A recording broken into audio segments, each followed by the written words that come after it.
Australia. Isabel, I think, was her name. And she said, please, there are 2 little boys. They are beautiful, beautiful boys. I said, how old are these little boys? She said, nearly 9 and 7.5. And I said, no, please, please. There are 400 little boys out there, and I want to hire a jumbo jet and take them all back to Australia. But that is simply not going to be possible. Now, please, let's make it as simple as possible, okay? So, she brought some boys, case histories to us, and I said, no, this isn't going to work. She went away, and she came back with another woman, and each of them had a little boy by the hand. Oh gosh.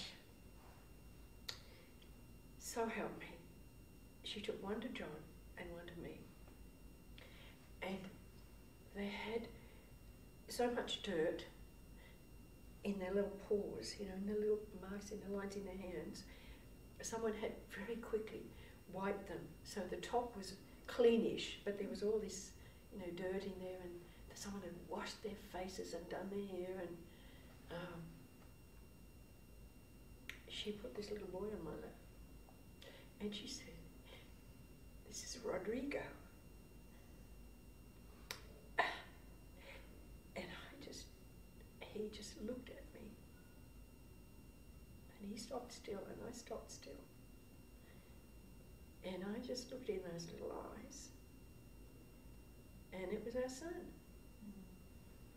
It was just that simple.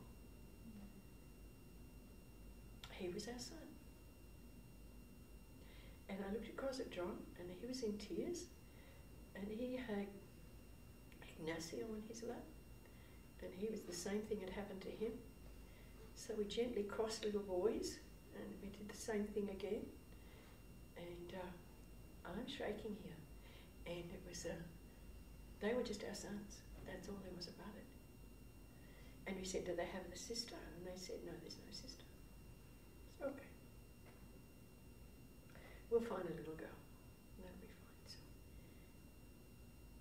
we took these little fellas out for the dinner, first dinner. And they ate hamburger for the first time. And we took them to the circus. And I don't know who was more excited, John or myself, or each of these little fellas. And we bought them some little toys, and they had never seen anything like this. And they were jumping up and down, and the joy was absolutely fantastic. And the potential for a family life with this children was fabulous. Even though they were actually very damaged, and they were elective mutes, they'd had a rough time, really rough time. And we put in process the paperwork, and their parents had to be found and permission received and so on. It took a long time, about 6 weeks.